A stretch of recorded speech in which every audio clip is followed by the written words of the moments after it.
Hello guys, कैसे हैं आप लोग। उम्मीद है आप लोग फिट होंगे, ज़बरदस्त होंगे, मज़े में होंगे, बढ़िया होंगे और बढ़िया तरीके से हमारे रिएक्शंस को एंजॉय मेरा कर नाम रहे है होंगे। तलहा। इसमें मोहसिन तो हारिस गाइस, रमन सागर जी की श्री कृष्णा एपिसोड नंबर 46 का पार्ट नंबर 3 लेकर आ जो चुके हैं गाइस गाइस, लास्ट पार्ट था वो बहुत ही इंटरेस्टिंग, बहुत ही अमेजिंग और बहुत ही कमाल का था। क्योंकि क्योंकि हमें गाइस देवताओं, फिफ्थ अवतार भी बिल्कुल, देखने को मिल चुके हैं। और उससे पहले विष्णु जी आप का देखें वानम तलहा भाई अवतार कि किस तरह अमृत कलश को लेकर देवताओं और और असुरों के असुरों में दरमियान युद्ध युद्ध शुरू हो हो गया गया। और और वो देवता अमृत पीकर पावरफुल हो चुके थे और उन्होंने पराजित किया महाराज असुरों को। बलि को हाँ, उनका वध कर दिया, पर जो असुरों के कुल गुरु थे उन्होंने अपनी कला से उन्हें दोबारा जीवन दान दे तो दिया अब भाई। वो इंद्र देव से बदला लेने के लिए 100 यज्ञ पूर्ण करने जा रहे थे। 99 हो चुके थे, एक रह गया था मोहसिन भाई। अब जब सारे गए हैं देवता विष्णु जी के पास, तो उन्हें फिर उन्होंने उनकी प्रार्थना सुनी और वानम अवतार लेकर आए हैं। तो अब वही गाइस देखने को मिल रहा था। तो बिना देर के चलते वीडियो की तरफ और देते हैं रिएक्शन। देखना ही है कि अब क्या लीला देखने को मिलने वाली है।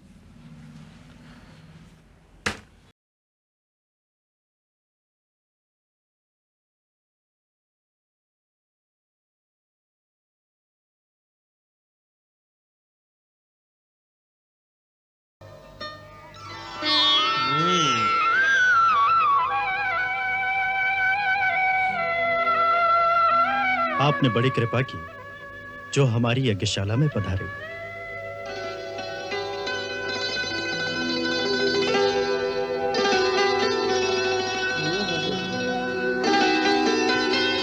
क्या बात है।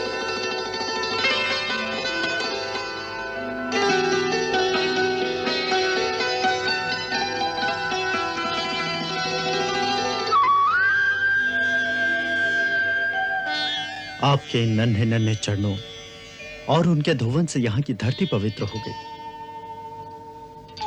आपके तेज को देखकर ऐसा जान पड़ता है जैसे बड़े बड़े ब्रह्मर्षियों की तपस्या स्वयं मूर्तिमान होकर हमारे सामने विराजमान हो। अब आप आज्ञा कीजिए, हम आपकी क्या सेवा करें? राजन, हम आपके द्वार पर एक याचना लेकर आए हैं। हे ब्रह्मचारी, आपकी जो इच्छा हो मांग लीजिए, मैं उसे अवश्य पूरी करूंगा।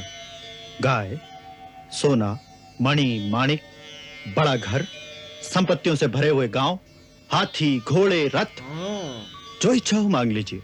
हम वचन देते हैं आपकी हर इच्छा पूर्ण करेंगे। हम वचन देते हैं, उन्होंने वचन दे डाला। राजन, आपने जो कहा वो आपकी कुल परंपरा के अनुरूप ही है।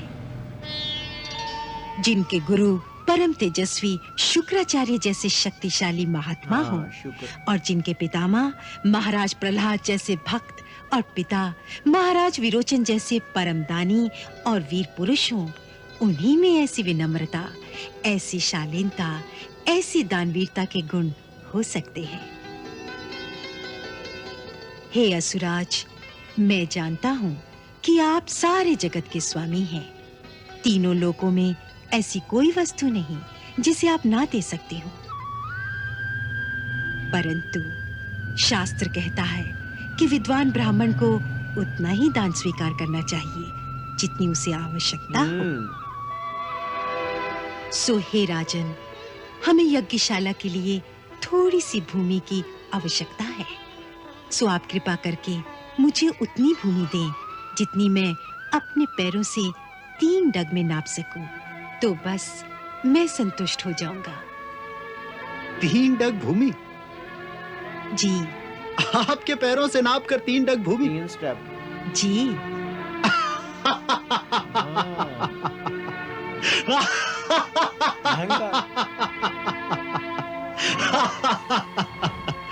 ब्राह्मण कुमार, बातें तो बूढ़ों जैसी करते हो, परंतु बुद्धि बालकों जैसी ही है। आप इतना भी नहीं जानते? अपने इन छोटे छोटे पैरों से केवल 3 डग भूमि मांगकर आप राजा बलि का उपहास कर रहे हैं। हम तीनों लोगों के एकमात्र अधिपति हैं। हम सप्तद्वीप नवखंड आपके चरणों में समर्पित कर सकते हैं। हमसे इतना मांग लो कि जीवन में दोबारा किसी और से मांगने की आवश्यकता न पड़े। हमारे सामर्थ्य अनुसार मांगो ताकि तुम्हारी सब कामनाएं पूर्ण हो जाएं। संसार में सब कामनाएं किसकी पूरी होती हैं राजन? मनुष्य जितना पाता है उतनी ही उसकी तृष्णा बढ़ती जाती है। बिल्कुल ऐसा ही है। आपके पास सारी धरती है, उससे क्या आपकी कामनाएं तृप्त हो गई है? नहीं, आपको अब स्वर्ग का अधिपति बनने का लोभ है। सो लालसा और लोभ जितना बढ़ाओ उतने ही बढ़ते जाते हैं। शांति मिलती है केवल संतोष से। इंद्रियों और कामनाओं को वश में रखकर जो संतोषी होगा वही जीवन में तृप्त और आनंदमय होगा। सो हे राजन, मैं आपकी दानवीरता का सम्मान करते हुए अपने लिए केवल 3 पग धरती मांगता हूं।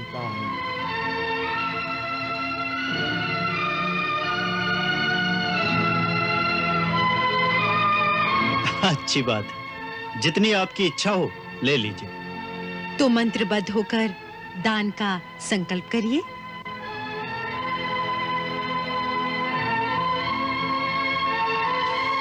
राजन,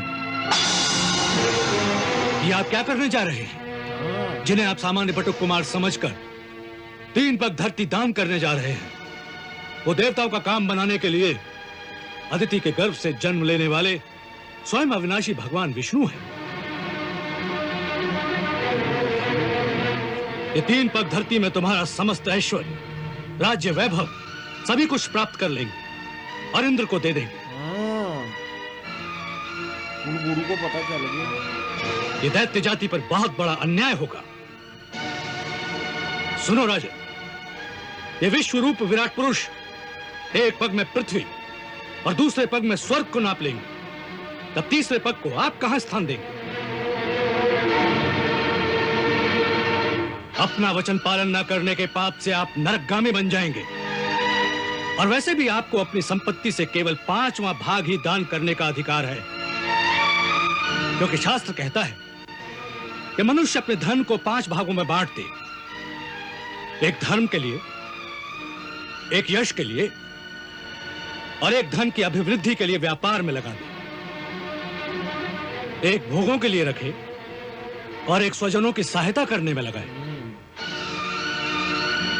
विद्वान लोग उस दान की प्रशंसा नहीं करते जिसके पश्चात जीवन निर्वाह करने के लिए कुछ बचे ही नहीं। इसलिए मैं कहता हूं कि अभी आपने दान का संकल्प नहीं किया। इस प्रकार की मूर्खता करने से आपका सारा प्रभुत्व नष्ट हो जाएगा। इसलिए ऐसा प्रमाद न करें सुरेश्वर, अन्यथा जिस फल को पाने के लिए मैं आपसे 100 यज्ञ करा रहा हूं, वो सारा फल तो ये ब्राह्मण छल से ले जाएगा।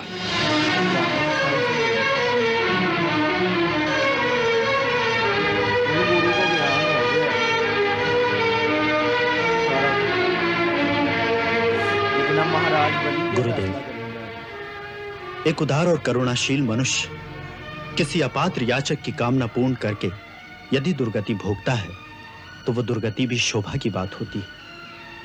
और यदि ये सत्य है कि स्वयं अविनाशी भगवान विष्णु एक बटुक के रूप में मेरी यज्ञशाला में पधारे हैं, तो मेरे लिए ये गौरव की बात है।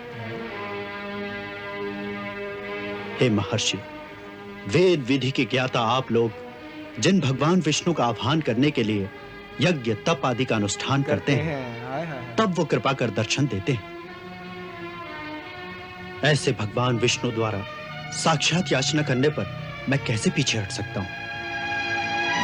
क्षमा करें महर्षि, मैं वटुक ब्राह्मण की इच्छित धरती अवश्य दान करूंगा, अन्यथा मेरे कारण मेरे पूर्वजों की कीर्ति धूमिल हो जाएगी। परंतु राजन, क्षमा करें महर्षि, मैं प्रहलाद का पौत्र हूं और एक बार देने की प्रतिज्ञा कर चुका हूं। अब एक ठग की भांति धन के लोभ से इस ब्राह्मण से कैसे कह दूं कि मैं नहीं दूंगा?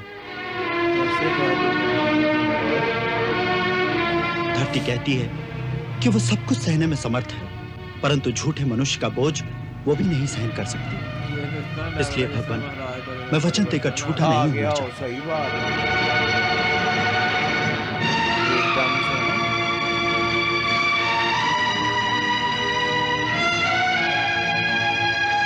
अरे मूर्ख, है तो तू अज्ञानी, परंतु स्वयं को बहुत बड़ा पंडित मानता है। तू मेरा अपमान कर रहा है। तूने मेरी आज्ञा का उल्लंघन किया है। इसलिए मैं तुझे श्राप देता हूं कि तू शीघ्र ही अपनी लक्ष्मी खो बैठेगा।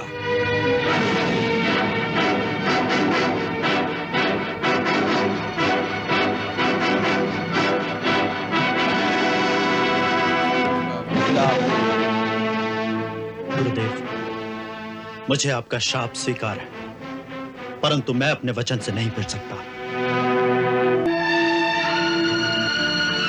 भगवान, किसी भी मनुष्य का भौतिक शरीर सदा के लिए जीवित नहीं रह सकता। एक न एक दिन मृत्यु उसका नाश कर देती है, परंतु मनुष्य अपने यश शरीर के द्वारा इतिहास में जीवित रहकर मृत्यु पर विजय प्राप्त करता है।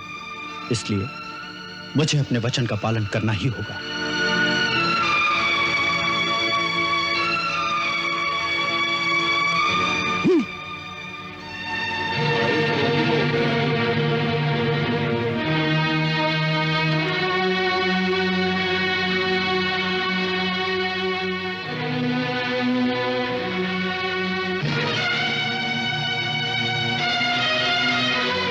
श्री विष्णु श्री विष्णु श्री विष्णु श्रीमद् भगवतो महापुरुषस्य विष्णुराज्ञया प्रवर्तमानस्य अद्य ब्रह्मणो प्रथम पराद्ये श्री श्वेतवारा कल्पे वैवस्वत मनवंतरे अष्टाविंशततमे युगे मैं महात्मा प्रहलाद का पौत्र और महाराज विरोचन का पुत्र बलि प्रतिज्ञाबद्ध होकर संकल्प करता हूं कि ब्राह्मण पुत्र वामन की इच्छित 3 पग धरती दान करता हूं।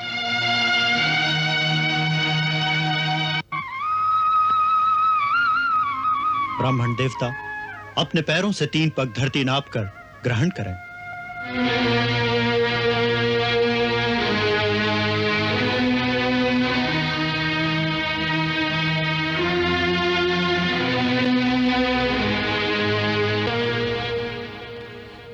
तो गाइस यहाँ खत्म हुई है एपिसोड। क्या कमाल की एपिसोड थी।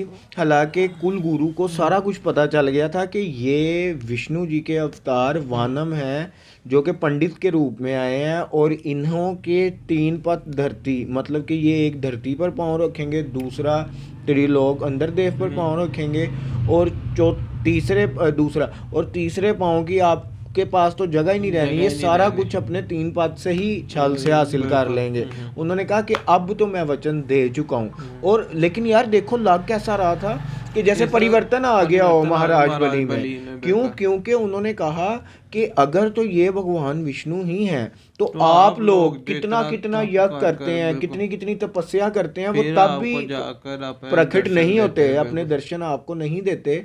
और मैं तो भाग्यशाली केवल 3 पद में ही उनके दर्शन में मिल रहे हैं। ओए होए होए, ये अल्फाज उनकी परिवर्तन के ही थे। क्योंकि थोड़ी देर पहले वो जब यज्ञ के लिए बैठे हुए थे वो क्या कह रहे थे कि मैं इंद्रदेव ने मेरे साथ छल किया, उसके बाद मेरे साथ भगवान विष्णु ने छल किया है, तो मैं अब अपना बदला लूँगा। मैं भी देखता हूँ कि भगवान विष्णु की जो माया है वो मुझे असुरों को आगे जाने से कैसे रोक सकती है। गुरु ने उन्हें एवं के श्राप दे दिया तलहा कि तुम्हारी बहुत जल्द शीघ्र ही संपत्ति तुम अपनी गवा बैठोगे। उन्होंने कहा मुझे ये भी स्वीकार है। और कहते वैसे भी किसी सारी जिंदगी के लिए जीवित रहता है। और उन्होंने देखो कितनी बात की। उन्होंने कहा कि कोई आपसे मांगने आया हो और आप उसको देकर अगर गरीब भी हो रहे हैं तो इससे अच्छा भाग्यशाली और क्या हो सकता है। वही ना, तो ये सारी परिवर्तन वाली बातें थी गाइस। अगर अब उन्होंने उन्हें वचन भी दे दिया कि आप अपने 3 पद जमीन प्राप्त कर लीजिए। तो गाइस अब नेक्स्ट देखेंगे क्या लीला देखने को मिलने वाली है। यहाँ तक ये वीडियो अच्छी लगी तो लाइक शेयर कमेंट और हमारे चैनल को सब्सक्राइब करना। मिलते हैं नेक्स्ट वीडियो नेक्स्ट पार्ट के साथ। Love you India.